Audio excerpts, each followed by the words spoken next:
राधे कृष्णा दोस्तों, वैष्णवी वृंदावन चैनल में आपका स्वागत है। आज हम बात करेंगे भीष्म पंचक, स्नान और व्रत के बारे में।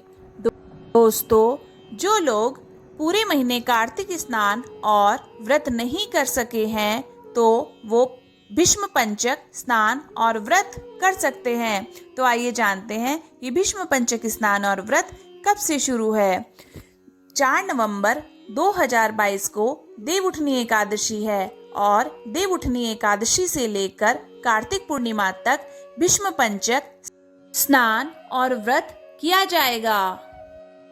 अगर आप किसी भी कारण से पूरे कार्तिक महीने में स्नान नहीं कर पाए हैं तो आप ये आखिरी के 5 दिन, जो कि प्रबोधनी एकादशी या देवउठनी एकादशी से लेकर 4 नवंबर 2022 से लेकर कार्तिक पूर्णिमा यानी 8 नवंबर तक स्नान करने से आपको पूरे कार्तिक महीने के स्नान का फल मिल जाएगा। तो आइए जानते हैं भीष्म पंचक स्नान और व्रत की विधि।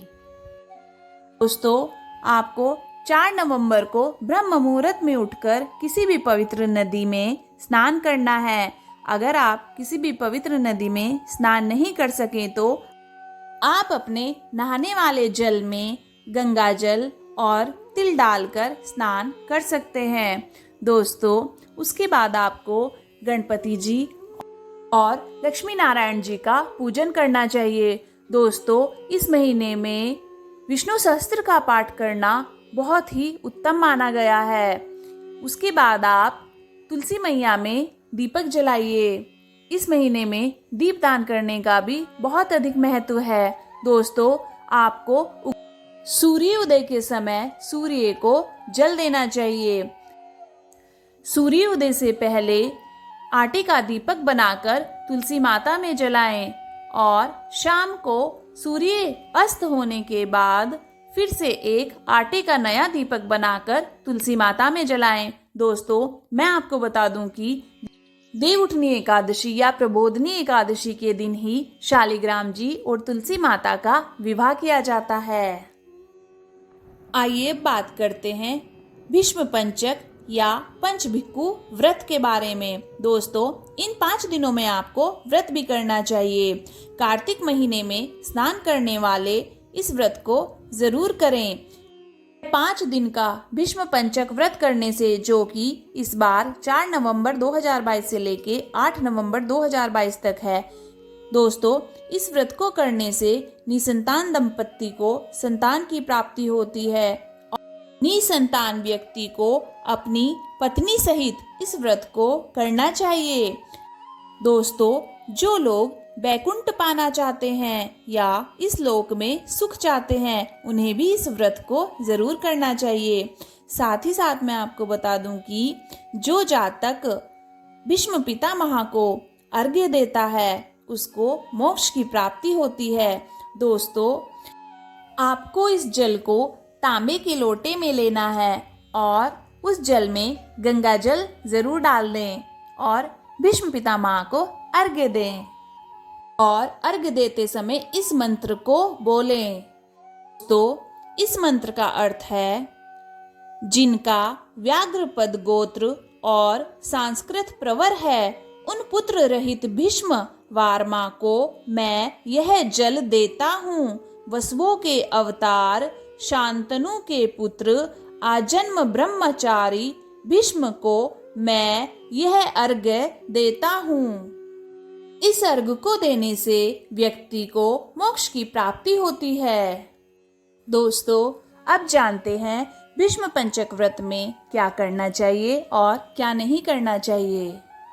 सबसे पहली चीज, तुलसी के पौधों की जड़ में लगी मिट्टी को शरीर पर लगाकर स्नान करें। स्नान करने के बाद लक्ष्मी नारायण जी और शालिग्राम जी और तुलसी जी का पूजन करें।